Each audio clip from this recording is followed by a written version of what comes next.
The BFG is 2 hours long, yet only has about an hour's worth of significant content. The biggest problem is that the film lacks any directive, a main goal our characters must work towards, initially anyway. The plot does kick in for the last half hour, but everything prior is almost meaningless. Our two heroes, the BFG and Sophie, just meander from place to place. We do learn about Giant Country, about how the other giants bully the BFG, and that the BFG creates dreams. But that's all, really. I hesitate to use the word dull because it's too dismissive, however I'm finding it hard to find another word that really sums up the BFG as a whole.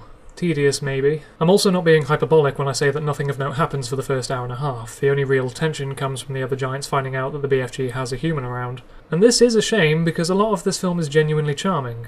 Sophie and the BFG build up a real connection, which is helped in no small part by the motion capture from Mark Rylance. Is, something the matter?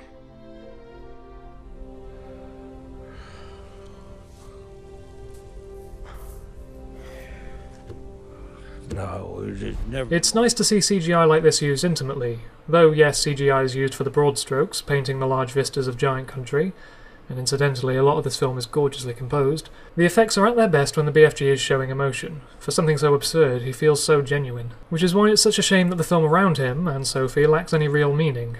That being said, this is a film by Steven Spielberg, and his trademark sense of sentimentality is in full force here. This does feel like something that Spielberg can do in his sleep, because the BFG isn't manipulative, it isn't sappy, it's incredibly charming and even endearing. But the funniest old stories I always hear from the plants and the trees themselves. Yeah, they is living and growing, laughing, chittering, just like you and me. And it's things like this that help the film to stay afloat. To go back to what I previously said about the BFG lacking any substantial content, it somehow manages to not feel padded.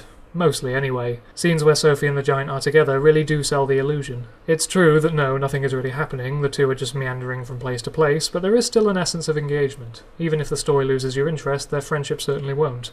And I suppose overall that's what should really be taken away from all this. The final act plays out with a sense of candid amusement, even if it gets a bit too absurd.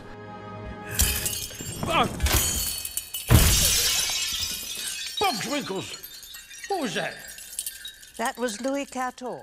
There may come a moment where you wonder how things got to this point. But at any rate, though the BFG may lack any considerable directive, causing the pacing to completely drag in several places, it is nonetheless a vivid and colourful story of genuine friendship. I know that. The dream, it came to you, didn't it? It'd be Sophie's dream.